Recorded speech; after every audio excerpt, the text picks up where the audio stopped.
예, 오늘 말씀은 요한계시록 2장 1절부터 7절 말씀 제가 읽겠습니다. 에베소 교회의 사자에게 편지하라. 오른손에 있는 7뼈를 붙잡고 7금 촛대 사이를 거니시는 이가 이르시되 내가 내 행위와 수고와 내 인내를 알고 또 악한 자들을 용납하지 아니한 것과 자칭 사도라 하되 아닌 자들을 시험하여 그의 거짓된 것을 내가 드러낸 것과 또 내가 참고 내 이름을 위하여 견디고 게으르지 아니한 것을 아노라. 그러나 너를 책망할 것이 있나니 너의 처음 사랑을 버렸느니라. 그러므로 어디서 떨어졌는지를 생각하고 회개하여 처음 행위를 가지라. 만일 그리하지 아니하고 회개하지 아니하면 내가 내게 가서 내 촛대를 그 자리에서 옮기리라. 오직 내게 이것이 있으니 내가 니고라당의 행위를 미워하는도다. 나도 이것을 미워하노라. 귀 있는 자는 성령이 교회들에게 하시는 말씀을 들을지어다. 이기는 그에게는 내가 하나님의 낙원에 있는 생명나무의 열매를 주어 먹게 하리라. 아멘. 오늘 말씀은 에베소 교회에게 하시는 말씀입니다. 이 말씀에 가지고 주제 말씀이 뭐냐면 이게 정했어요. 처음 사랑을 버리면 이렇게 된다. 위에 보면 에베소 교회 해가지고 1번이라는 말이 뭐냐면 다음 시간에도 한 번 더 한다는 거예요. 에베소 교회에 대해서. 그리고 뒤에 있는 배경은 우리가 작년에 갔던 곳 에베소 교회의 그 터입니다. 자, 오늘 이 말씀 주제 가지고 함께 알아보겠습니다. 자, 오늘부터 이제 본격적으로 7교회에 대한 내용으로 들어갑니다. 7교회 중에 제가 개인적으로 가장 관심이 있는 교회가 바로 에베소 교회예요. 왜냐하면 우리 깨어있는 교회가 좌로나 우로나 치우치지 않고 올바른 길을 가는데 길잡이 역할을 해주는 말씀이기 때문에 그런 거예요. 저는 예전부터 에베소 교회에게 주신 말씀을 통해서 제 목회 사역 방향에 가장 중요한 또 중심이 될 것이 무엇인지를 저는 절실히 깨닫고 실천하려고 부단히도록 해왔어요.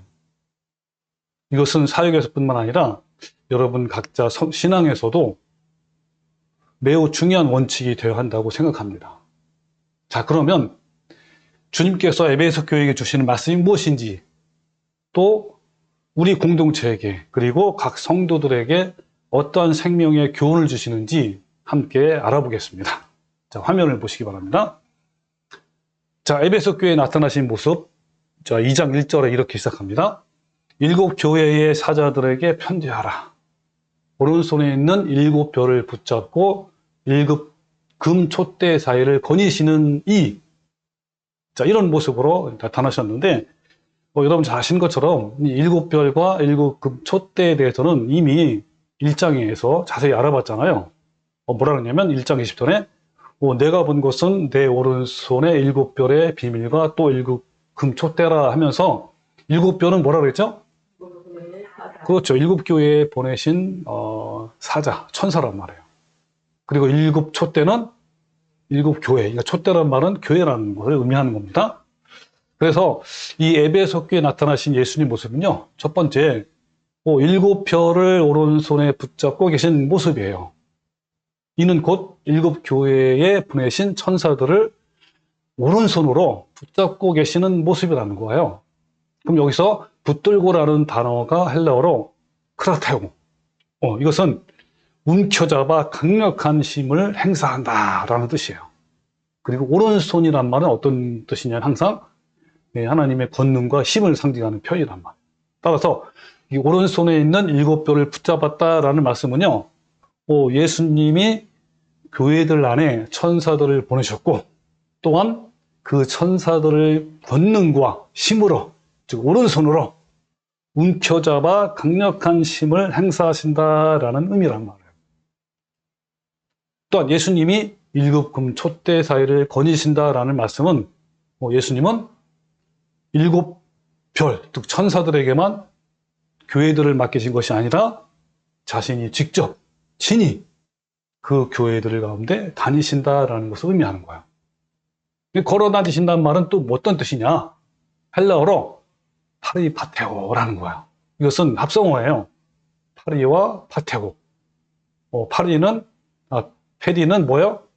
어라운드, 뭐뭐 주위에. 파테고는 워크, 걸어다닌다. 그래서 이 걸어다닌다라는 단어를 영어로 하면 walk around full circle. 이게 해석하면 이런 거예요. 빈틈없이 꼬박꼬박 돌아다니신다라는 뜻이에요. 따라서 이 걸어다니신다라는 의미는 모든 것을 다 보시고 아시며 돌보신다라는 의미예요. 따라서 오른손에 있는 7뼈를 붙잡고 7금 촛대 사이를 거니시는 즉 예수님은 어떤 표현이냐면 교회의 모든 것을 다 알아보시고 돌아보시는 분이다라는 것을 말하는 거야.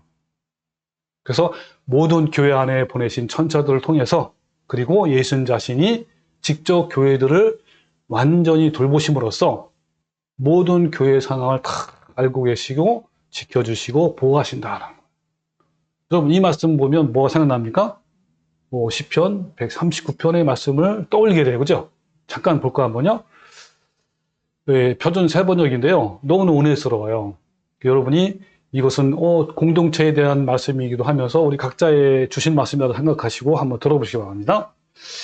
주님, 주께서 나를 샅샅이 살펴보셨으니 나를 훤히 알고 계십니다. 내가 앉아 있거나 서 있거나 주께서는 다 아십니다. 멀리서도 내 생각을 다 알고 계십니다. 내가 길을 가거나 누워 있거나 주께서는 다 살피시고 계시니 내 모든 행실을 다 알고 계십니다.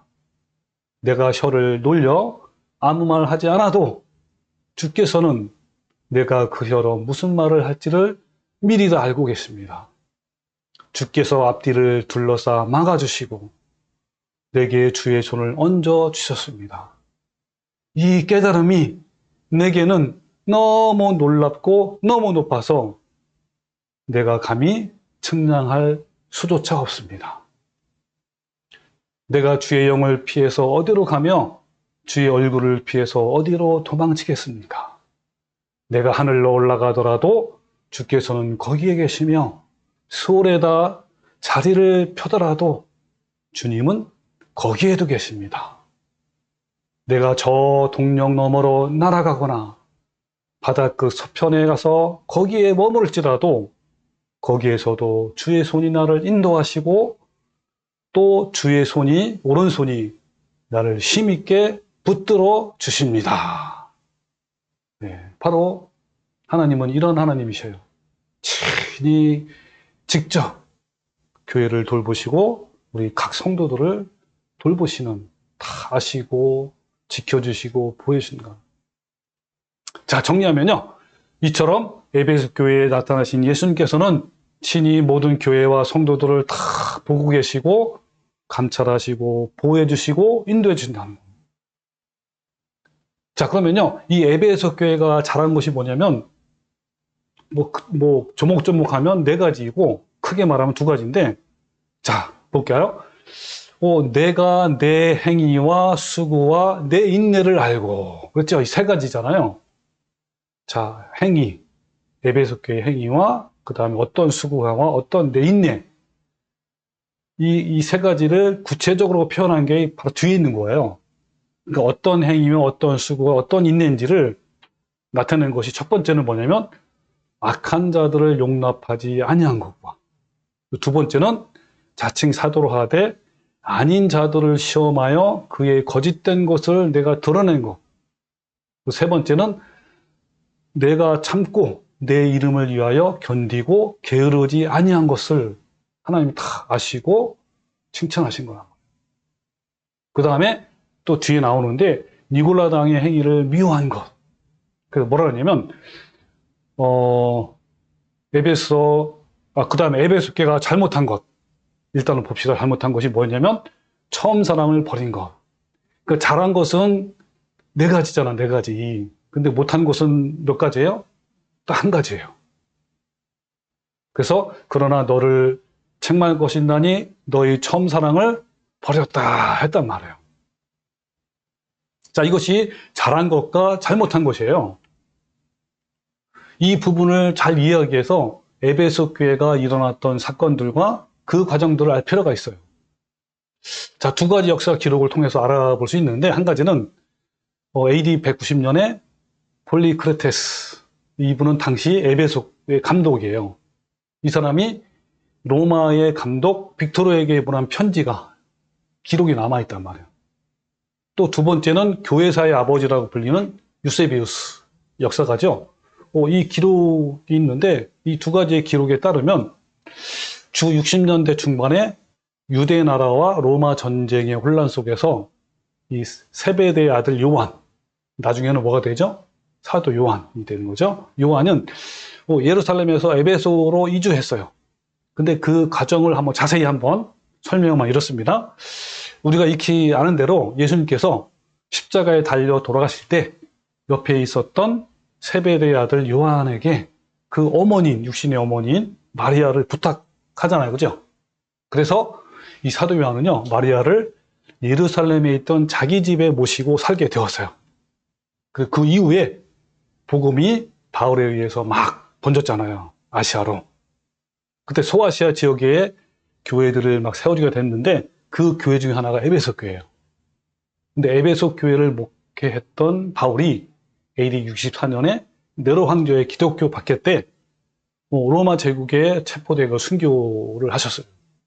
그 직후에 에베소 교회는 그동안 바울을 따라 다니면서 전도 여행을 같이 동참했던 디모데가 그 에베소 교회를 맡았단 말이에요. 근데요, 이 디모데도요, 5월 아데미 축제 때 모여서 열광하던 그 군중들을 향해서 말씀을 선포하다가 그 군중들이 던진 돌에 맞아 순교했단 말이에요. 그러자 사도 요한이 디모데에 이어서 에베소 교회를 맡아 목회를 하게 된 거야. 이때 이 사도 요한은 AD 60년대 후 중후반 무렵 예수님의 육신의 어머니인 마리아를 모시고 유대 땅을 떠나서 에베소 교회에 도착했단 말이에요. 이 에베소 공회의 회의록이 있는데, 그 회의록에 따르면요, 요한은 마리아를 위해 집을 한 채 지어줬다라는 기록도 있어요. 이 에베소 교회에서 목회하던 중 로마의 타이투스 동생이었던 도미티아누스 황제가 됐잖아요. 이때 네로 황제에 이어서 기독교를 박해하기 시작했단 말이에요. 보통 로마의 황제들은요, 죽은 후에 신으로 선포되었지만, 이 디모티아누스는요, 자신이 살아있을 때부터 자신을 신으로 선포했단 말이에요.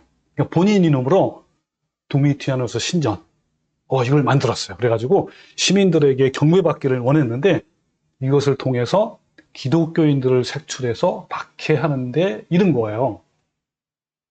당시 병사들은요, 무작위로 사람들을 신전으로 데려와서 이 도미티아누스 동상 앞에 경배하며 분향하기를 강요했단 말이에요. 근데 이 끌려온 사람들이 경배하지 않거나 황제 숭배를 거부하면 기독교인이라고 단정해서 감옥에 가두고 박해해왔단 말이에요.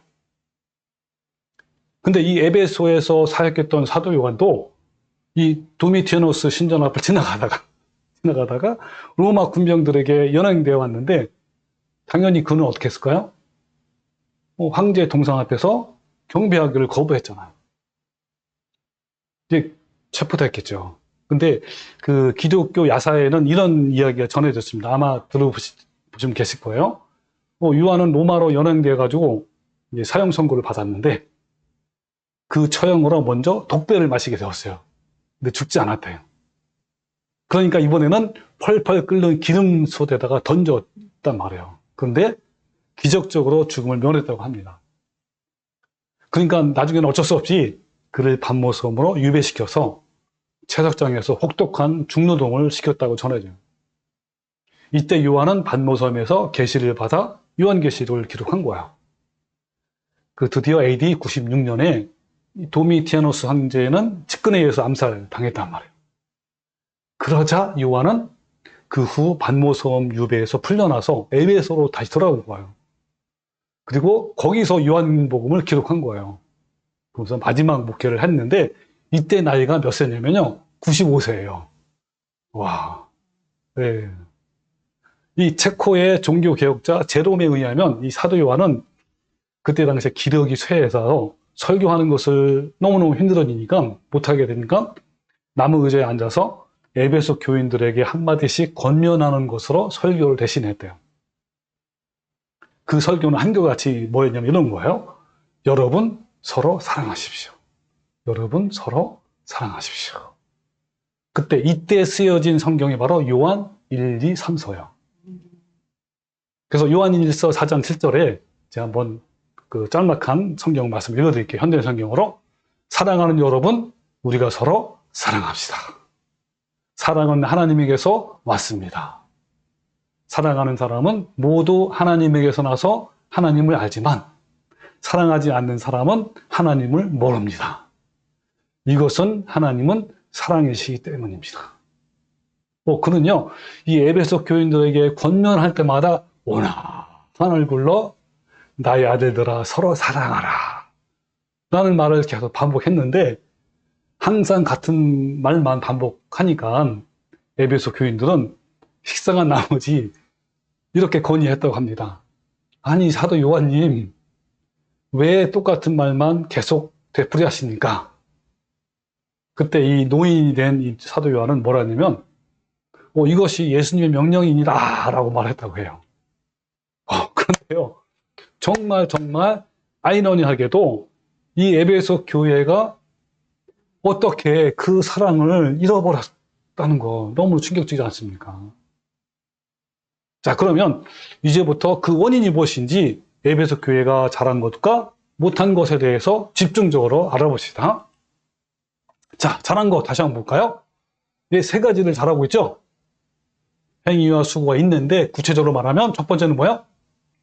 악한 자들을 용납하지 아니한 것. 두 번째는 자칭 사도로 하되 아닌 자들을 시험하여 그의 거짓된 것을 낱낱이 드러냈단 말이에요.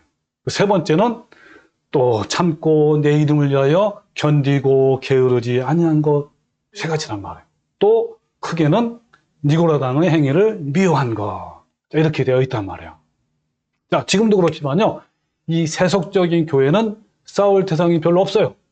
그러나 진리를 따르는 교회는 거의 모든 것이 싸울 대상이에요. 에베소 교회 역시 이단 사상들과 거짓 교훈들 그리고 그것을 가르치고는 치고 있는 이 거짓 사도들과의 싸움을 피할 수가 없었어요. 그런데 이 에베소 교회는 이 싸움에서 결코 패배하지 않았어요. 그들의 진리의 검이 날카롭게 세워져 있단 말이에요. 악한 자들을 용납하지 않았고 자칭 사도라 한 자들을 거짓에 낱낱이 드러났단 말이에요. 그들은 진리로 거짓을 분별하는 것에는 거의 완벽에 가까울 만큼 신중하고 철저했어요. 저는 이것에 대해서 우리 깨어있는 교회도 동일하다고 저는 생각을 해요. 그런데 에베소 교회 당시에 이 일은 단순한 것이 아니었어요. 많은 어려움과 고통이 따르는 싸움이었단 말이에요. 때로는 에베소 교회 자체가 무너질 위기에 직면하게 되고 때로는 사탄의 유혹과 회유로 거의 초토화까지 될 뻔했단 말이에요. 여러분, 이 사도라는 게 헬라어로 아포스톨레오예요. 이건 어떤 의미냐면 뭐뭐로부터 보냄을 받았다라는 뜻이에요. 아포스톨로스. 즉 뭐냐면 하나님의 사도는 하나님께로부터 보내심을 받은 자들이에요. 그런데 이 거짓 사도들은 자신들이 바로 하나님께로부터 보냄을 받았다라고 말하면서 거짓 교리를 퍼뜨리기 시작했단 말이에요.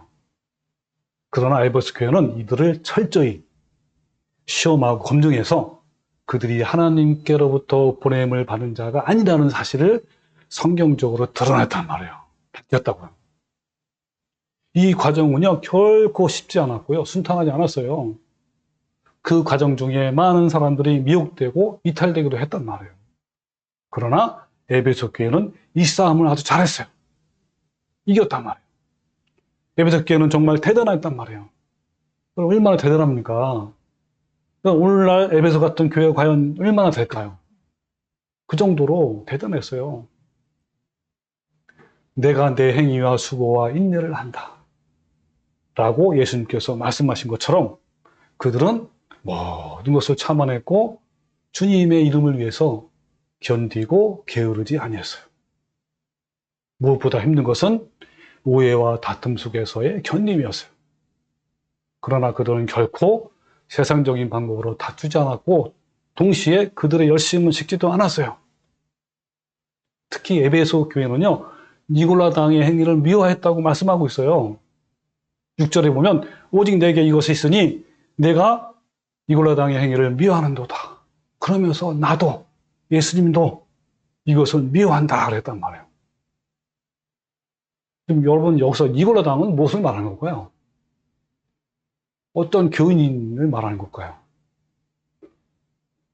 자, 니골라당이 무엇을 가리키는지 분명치 않아요. 이것에 대한 여러 가지 학설들이 있지만 다 분명하진 않아요. 예를 들면 초대교회 7 집사 중 니골라 집사 아시죠?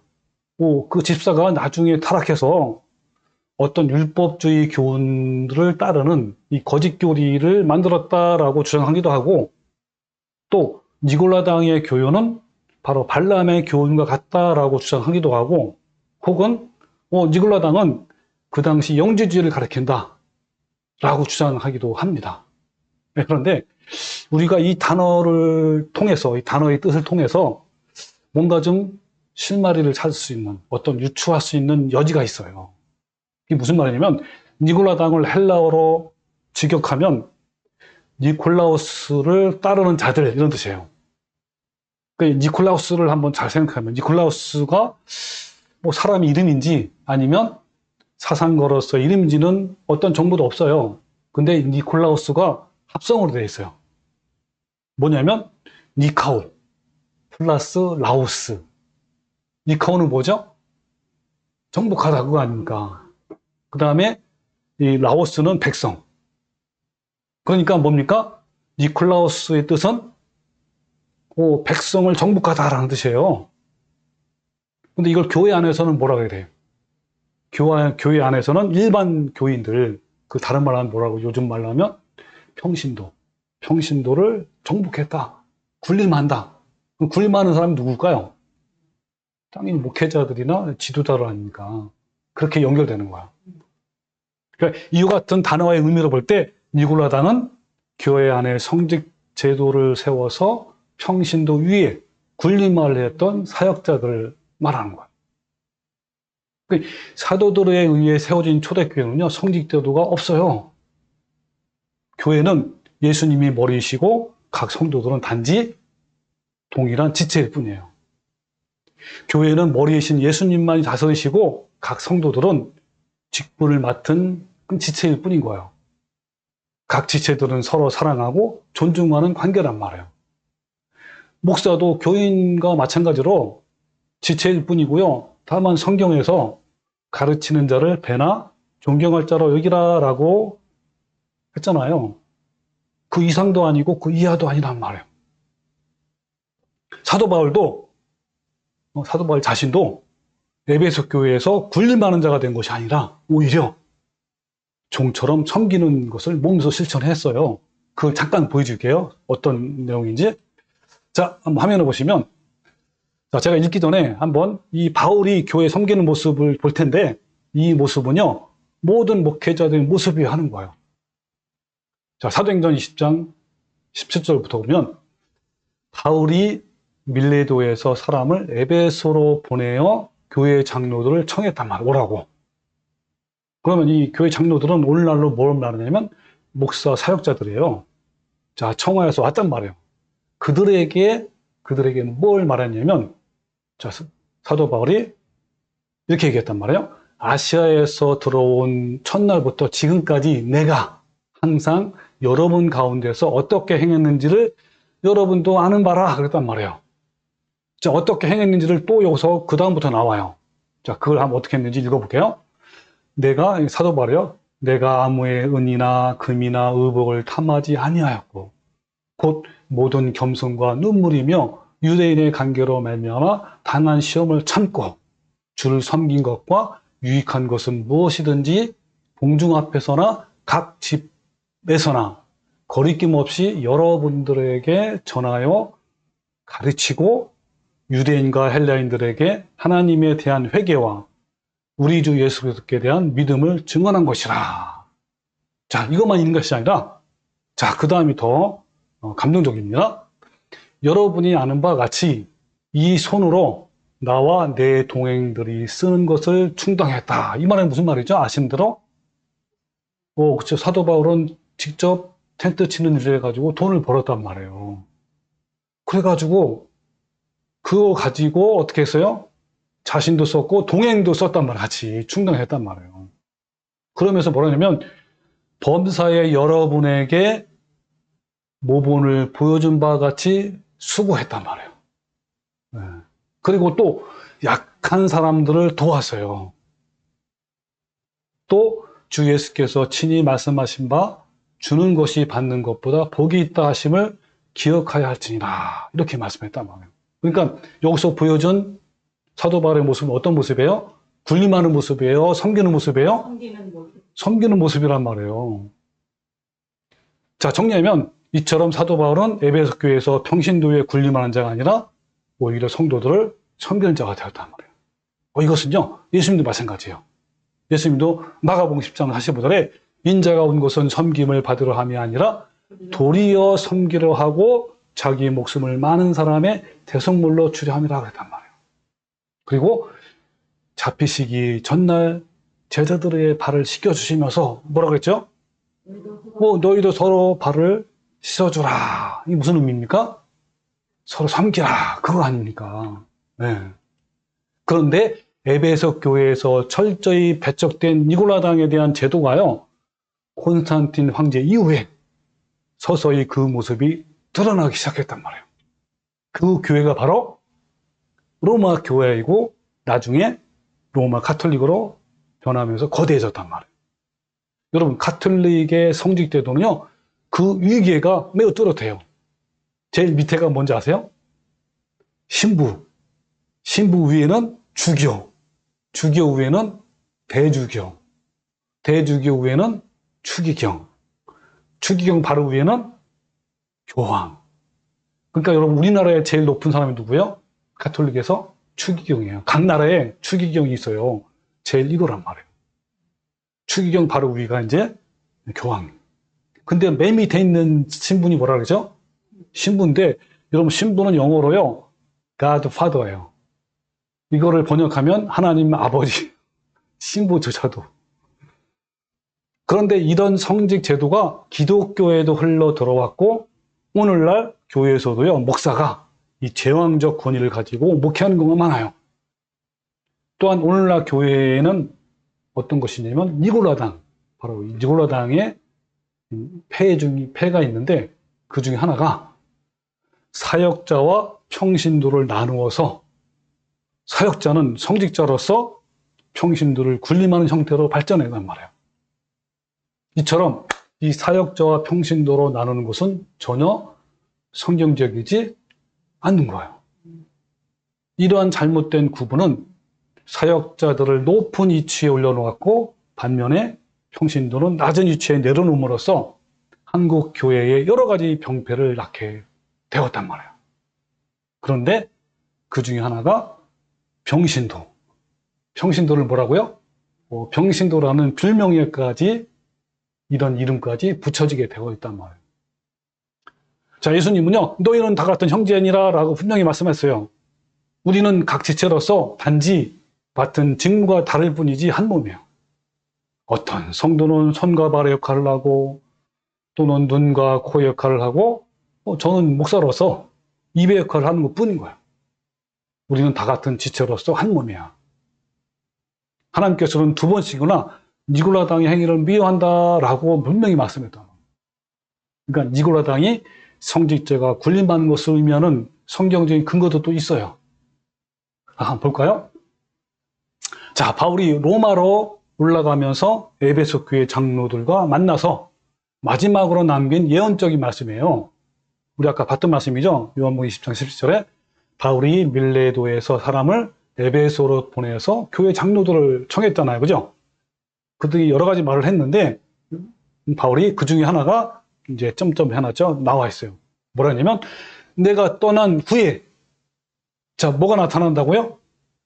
사나운 1위가 나온단 말이에요. 1위가. 이 사나운 1위는요, 그냥 일반 교인 정도가 아니라 장로급, 즉, 다시 말하면, 오늘 말하는 목회자, 지도자급으로, 자, 이리가 여러분에게 들어와서, 외부에서 들어온단 말이야. 들어와서 그 양떼를 낚이지 아니하며, 또한 여러분 중에서, 그 교회 안에서도 제자들을 끌어 자기를 따르게 한다.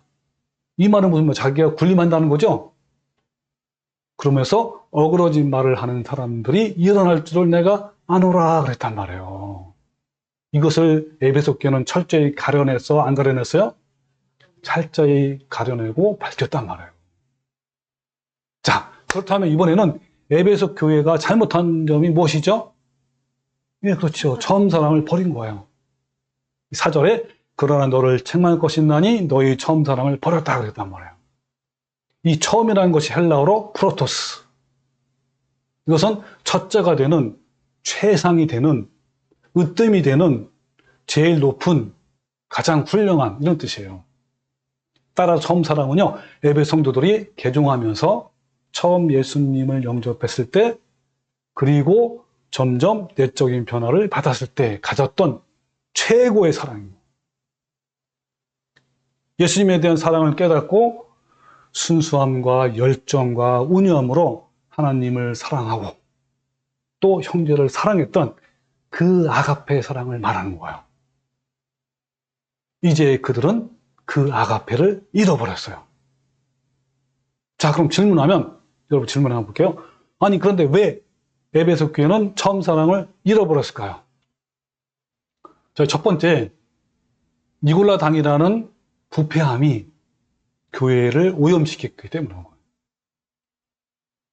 에베소 교회는 니골라 당이라는 성직 제도로 인해서 급격히 교권화가 되었고 또 제도화가 되면서 사랑이 식어졌을 것이에요. 성직자가 하나님을 대신하는 자리에 앉고 교인들 위해 군림하게 되면서 교회는 급격히 사랑을 잃어버린 거예요. 두 번째는 한쪽이 너무 강하다 보면 이 중심을 잃어버릴 때가 있어요. 이게 무슨 말이냐면 이단 사상들과 거짓 교인들 그리고 그것을 가르치는 거짓 사도들과 싸우는 것에 너무 집중하다 보니까 사랑의 성품이 점점 식어가고 갔던 거예요. 그러니까 에베소 성도들은 자신들의 교회에 있던 거짓 사도들을 분별하느라고 서로 형제들을 의심했고 때로는 다투기도 했고 때로는 미움 받기도 했고 서로 했단 말이에요. 그러니까 이렇게 엄격하게 구별함으로 형제에 대한 사랑이 조금씩 식어져 간 거예요. 서로 의심하면서. 그러니까 그들은 참고 견디고 열심히 악한 것들과 거짓 사도들을 시험하여 드러냈고 또한 교회 안에 침투한 니고라당을 몰아내는 싸움을 치르면서 이 머리로는 견고한 지식을 가졌고 분별력은 뛰어났으나 가슴은 식어버렸다. 다시 말해서 그리스도의 성품을 잃어버리기 시작한 거야. 처음 사랑을 버렸느니라 해서 버렸다가 헬라어로 아피에미, 부정과거 동사예요. 이것은 처음 사랑과 완전히 단절되었음을 암시해 주는 거예요. 따라서 에베소 교회가 행위와 수고와 인내에 대한 칭찬이 대단할지라도 사랑을 잃어버린 것에 대해서 예수님께서는 단호하게 다음과 같이 책망하셨어요. 자, 뭐라고 책망하셨냐면 5절에 그러므로 어디에서 떨어졌는지를 생각하고 회개하여 처음 행위를 가져라. 만일 그리하지 아니하고 회개하지 아니하면 내가 내게 가서 내 촛대를 그 자리에서 옮기리라. 그 자리에 옮깁니다. 이 원문 직역하면 그러므로 너는 어디서 내가 떨어뜨려 왔는지 기억하라. 그리고 너는 회개하며 처음 행위들을 행하라. 만일 그렇지 않으면 내가 너에게 갈 것이며 또 뭐래요? 너희 촛대를 그 장소로부터 옮길 것이니라. 이렇게 얘기했단 말이에요. 이 처음 사랑을 회복하는 것은요, 미룰 수 없는 절박한 것이에요. 이 처음 사랑은 열심을 내어 악한 자들을 용납하지 아니하고 자칭 사도로 하나 아닌 자들을 시험하여 드러내는 것보다 더 절박한 것이에요. 또한 이 처음 사랑은 니골라당의 조직 체계가 교회 안에 들어오지 못하도록 최선을 다해 막은 것보다 더 절박한 것이에요. 처음 사랑은 만약 돌이켜서 회개하지 않으면 촛대를 옮겨버릴 만큼 심각하고 절박하고 우선적인 과제였단 말이에요. 물론 이단 사상과 거짓 사도들 드러내어 배척한 것들도 교회의 거룩성을 위해 반드시 싸워야 할 것임은 두말할 필요가 있어 없어요? 없어요. 너무너무 중요한 거란 말이에요. 그렇지만 그것보다 더 우선적이고 근본적으로 해야 할 것이 바로 처음 사랑이에요. 그것은 촛대를 옮길 만한 매우 중대한 문제였단 말이에요. 여기서 촛대라는 의미는 어떤 의미죠? 잘 아시는 것처럼 교회를 말하잖아요. 그죠? 이 교회는 하나님이 인정하시는 교회예요. 따라서 촛대를 옮긴다라는 의미는 하나님이 교회로 인정하지 않겠다. 교회의 특권을 없애버리겠다. 또는 영원한 멸망을 받게 될 것이다. 이렇게 되는 거예요. 주님의 성품을 상징하는 이 사랑, 처음 사랑, 바로 아가페 사랑이에요. 이것은요, 구원 그 자체예요. 이 아가페 사랑은요, 구원의 시작이고 과정이고 결말이다. 우리가 처음 예수님 만나서 영접하고 죄사함을 받을 때 하나님의 사랑을 깨닫잖아요. 그죠?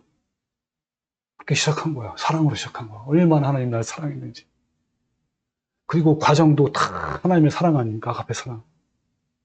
내가 주님의 사랑의 힘으로 사랑의 성품을 이루어가는 그 과정. 그리고 결말도 사랑이란 말이에요. 하나님은 우리가 주님을 닮은 사랑의 성품, 바로 고전 13장에 나오는 그 성품을 소유하시기를 원하시는 거예요. 그것을 소유하는 자들을 가르쳐서 천국인이라고 부르기 때문에 그런 거예요. 여러분, 고전 13장의 사랑을 말할 때 우리는 어떻게 말하죠? 정관사를 붙여서 그 사랑, 해 아가페 또는 호 아가페, 호해의 중간 발음인데 해 아가페라고 말합니다. 자, 그렇다면 고전 13장에 나오는 그 사랑에 대해서 제가 예전에 아주 많이 했잖아요. 그죠? 뭐 특히 구원론 시리즈에서 했기 때문에 간단하게 한번 알아보겠습니다. 제가 빠르게 할게요. 왜냐하면 처음에는 인간적인 사랑과 그 사랑을 구분해야 돼요. 항상. 인간적인 사랑은요, 타락한 본성에서 나오는 사랑이에요. 남녀 간의 사랑이고 혈육적인 사랑이고 공통 분모적인 사랑이에요. 근데 이런 사랑들은요, 감정적이고 이기적이고 순간적인 사랑이에요. 상황에 따라 돌변하기도 합니다. 막 시기가 나고 질투가 나고. 또 이것은요, 사람들의 연습과 훈련으로 가능해요. 근데 이것은 나의 것이고 내가 하는 거야. 그러니까 자기 중심적이고 자기 만족적인 사랑이에요. 그러나 그 사랑은 뭡니까? 예수님이 십자가의 죽음에서 나온 사랑이에요. 또한 나도 십자가에서 못 박혀 죽을 때 나오는 사랑이란 말이에요. 그때 주시는 하나님이 부어주시는 사랑이고요. 그건 하나님 거야, 내 것이 아니라. 이 십자가의 사랑은요, 무조건적인 사랑이에요. 변하지 않는 영원한 사랑이고 율법을 훨씬 뛰어넘는 그런 거란 말이에요. 구체적으로 15가지는 뭡니까? 오래 참고 온유하며 이렇게 나가는 거예요. 자, 그래서 고전 13장 사도부터 나오는 15가지의 사랑의 성품들, 그죠? 그 행위들, 열매들, 그것은 내가 십자가에 못 박혀 죽을 때 주님이 부어주시는 그 사랑으로 나도 오래 참을 수 있고 온유할 수 있고 시기하지 아니할 수 있고 이렇단 말이에요. 자, 정리하면요, 이 에베소 교회 성도들은 처음 예수님을 만날 때 이 아가페 사랑으로 충만했어요. 그런데 이단 사상과 거짓 사도들과 대립하다 보니 예수님의 성품을 나타내는 그 사랑을 조금씩 점점점 잃어버린 거예요. 그래서 그들에게 이 15가지 사랑의 열매, 이게 처음 행위잖아요, 나오지 않게 되었단 말이에요. 그래서요, 여러분, 이 사랑이 얼마나 어떤 건지를 13장 1절에 잘 나타나 있어요. 자, 뭐냐면 내가 사람의 방언과, 이거는 성령의 은사를 대표하는 거예요. 은사.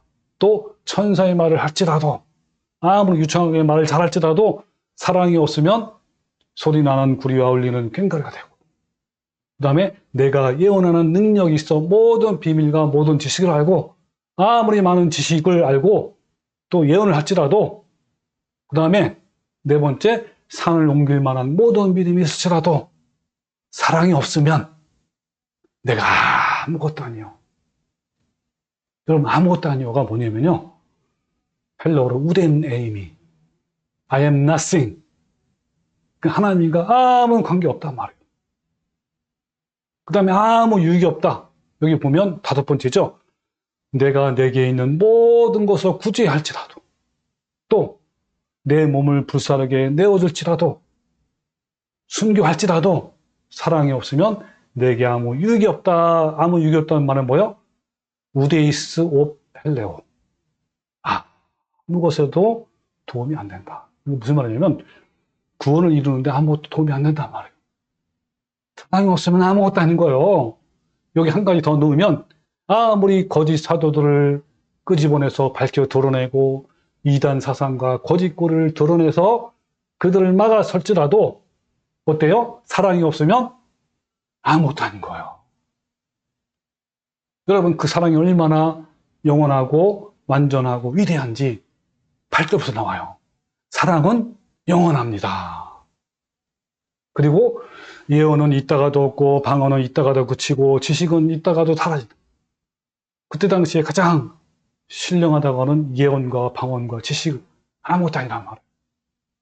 우리가 지금 있는 것은 부분적으로 알며 부분적으로 예언하지만 완전한 것이 뭡니까? 사랑이란 말이에요. 오면 부분적인 것은 다 사라진단 말이에요. 그래서 사랑은 완전한 거예요. 지금은 우리가 부분적으로 알지만 그때에는 하나님께서 나를 아신 것처럼 완전하게 알 거예요. 그러면서 마지막으로 그 얼마나 위대한지를 또 얘기해요. 믿음, 소망, 사랑, 이 세 가지는 항상 있을 것인데 그 중에 가장 위대한 것은 뭐예요? 사랑이란 말이에요. 네, 이것이 바로 사랑인 거예요. 해석하면 사랑이 가장 영원하고 완전하고 위대한가를 설명하기 위해서 고린도 교인들이 가장 위대하고 신령하다고 여기는 예언과 방언과 지식과 비교하는 내용이란 말이에요. 그러니까 뭐예요? 예언과 방언과 지식은 다 사라질 것이고 부분적인 것이고 어린아이 같은 수준이고 희미한 것이고 부분적인 지식이에요. 그러나 사랑은 영원하고 완전한 것이고 장성한 성인의 수준이고 선명한 것이고 완전한 지식이란 말이에요. 그리고 믿음, 소망, 사랑 모두 위대하지만 가장 위대한 것은 사랑인 거예요. 사랑은 예수님이 십자가의 죽음에서 나온 사랑이고 동시에 내 자아가 십자가에 못 박혀 죽을 때 그때 부어주시는 그 사랑이란 말이에요. 가장 영적이고 신령하다고 하는 예언과 방언과 지식의 은사도들조차도 없어지고 사라질 거예요. 그러나 예수님이 죽으심으로 나온 그 사랑과 또한 내 자아가 십자가에서 죽으심으로 부어지고 심겨진 그 사랑의 성품은 결코 상실되거나 떨어지거나 없어지거나 사라지지 않고 영원하다. 하나님의 성품을 담는 그 사랑만이 영원한 가치를 지닌단 말이에요. 그리고 그 사랑이 부어지고 심겨진 사람도 결국 마침내 천국에 거하게 된다. 그렇다면 우리는 지금 무엇을 준비하면서 살아야 되죠? 우리의 모든 관심과 열정을 어디에 쏟아야 합니까? 우리는 이제 결단해야 하는 거예요. 이제 없어질 것들을 다 내려놓고 우리의 모든 관심과 열정과 시간을 그 사랑을 이뤄가는 데 사용돼야 하는 거예요. 여러분 이런 사랑을 가졌습니까? 지금도 그 사랑을 여전히 마음에 품고 있습니까? 아니면 이단 사상과 거짓 사도들과 대립을 하다 보니 위대하고 영원하고 온전한 사랑을 잃어버렸습니까? 그렇다면 지금이라도 회개하고 돌이켜서 처음 사랑과 처음 행위를 회복하십시오. 그리하지 아니하면 그 교회 저 촛대를 옮겨질 것이고 결국 영원한 멸망이 주어질 거랍니다. 제가 그동안 목회하면서 올바른 길을 가고 있는지 이 바로미터가 되는 말씀이 바로 에베소 교회가 주신 말씀이에요. 저는 목회의 중심을 잃지 않기 위해서, 즉 한쪽으로 치우치지 않기 위해서 성령의 검인 이 말씀을 통해 내 자신을 늘 조명을 해봐요. 그래서 저는 목회 방향을 잃어버리지 않기 위해서 설교를 준비할 때 이 두 가지, 뭡니까? 이단 사상을 드러내는 것, 또 한 가지는 뭐예요? 처음 사랑. 이걸 모두 하고 있지만 사랑의 열매를 더 중요시해서 더 많은 비중을 두고 있단 말이에요. 제가 수학과 전공이고 또 수학교사를 오랫동안 해왔기 때문인지 모르지만 거짓 사상과 이단 교리에 대해서 매우 논리적이고 예리하고 이렇게 드러내는 것을 잘하는 그런 탤런트가 있어요. 현재 한국 교회에 퍼져 있는 이단 사상은 크게 네 가지. 첫 번째는 기복주의 번영 신학. 그 두 번째는 칼빈주의 예정론 사상. 그리고 은사주의와 신사도 운동. 그리고 WC 연합운동 이런 거란 말이에요. 저는 지금까지 이 네 가지 이단 사상에 대해서 에베소 교회처럼 그 행위와 수고와 인내가 충분하다고 저는 생각을 해요. 그러나 이 모든 것보다 사랑을 이루어가는 것, 이 참복음에 대해서 더 중요하기 때문에 더 많이 비중을 더 해왔단 말이에요. 구원을 이루어가는 그 사랑을 알면 이단 사상과 교리에 대해서는요, 어느 정도 저절로 구분할 수 있는 능력이 생겨요. 그런데 정말 아쉬운 부분은요, 유튜브 시청 조회수를 보면 교회의 구원을 이뤄가는 사랑 성품에 대해서는 관심이 적어요. 그 반대로 이단 교리에 대해서 영상이 관심이 많아요. 조회수가 많단 말이에요. 그 유튜브를 보시고 또 개인적으로 저에게 전화 상담을 한 사람들도 어떤 개인 구원에 대한 문제보다 이단 교리에 대한 문제가 더 많단 말이에요. 그런 이유로 저한테 전화를 많이 와요. 저는 그때마다 자신의 개인 구원에 대한 문제가 더 중요하기 때문에 구원에 대한 유튜브 영상을 더 좀 보고 그때 나중에 한번 통화하자 이렇게 권유를 많이 해요. 그중에 어떤 분들은요, 제가 주장한 거짓 교리, 예를 들면 뭐 칼빈주의나 아니면 뭐 신사도 운동을 많이 했잖아요. 그런 내용과 또 자신이 생각하는 것과 너무 같다는 거예요. 전화 와가지고 어쩌면 이런 목사님이 다 있냐고 하면서 막 기뻐하고 막 좋아하고 그러면서 연락이 와요. 뭐 만나자고 하는 사람도 있어요. 그래서 저는 그분들에게 뭐 이단 사상을 예리하게 분별하는 것도 중요하지만 자신의 구원의 문제는 어떠한지 제가 관련된 영상을 한번 소개할 테니까 보시고 나중에 또 연락을 달라고 주문을 해요. 근데 그분들은요, 그 이단 사상 중에 어느 한 부분, 아까 예를 들면 뭐 칼빈주의나 뭐 은사주의 이런 거죠. 일부분에 대해서는요, 이 전문가일 정도로 매우 잘 알고 있어요. 근데 정작 자신의 구원의 문제에 대해서는 별 관심이 없거나 잘못 아는 경우가 많아요. 저는 이 부분에 대해서 매우 아쉬울 뿐이에요. 이분들이 참 진리를 알아서 생명의 길을 가는 그런 성도가 되시기를 저는 정말 간절히 바랄 뿐인 거예요. 자, 오늘 본문 말씀에서 에베소 교회처럼 이단 사상과 거짓 사도들을 구별하고 용납하지 않고 싸워 이기는 것도 중요하지만 그럼에도 불구하고 처음 사랑을 잃어버린다면 아까 고전 13장에 나온 것처럼 아무것도 아닌 거예요. 아무 유익이 없는 거예요. 교회를 친히 돌아보시는 예수님께서 만일 그리하지 아니하고 회개하지 아니하면 내가 내게 가서 내 촛대를 그 자리에서 옮기리라 라고 경고하셨단 말이에요. 여러분 어떠신가요? 여러분은 지금 이 순간 처음 사랑, 처음 행위를 가지고 있는지 말씀으로 비춰보시기 바랍니다.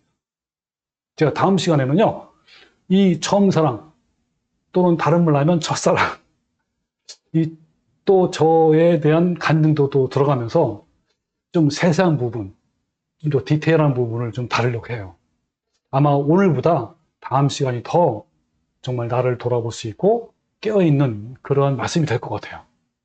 자, 여러분, 우리 모두 이단 교리를 철저히 분별해서 막아내는 것뿐만 아니라 영원하고 완전하고 가장 위대한 처음사랑의 성품을 이뤄가는 성도가 되시기를 주님의 이름으로 축원합니다. 아멘.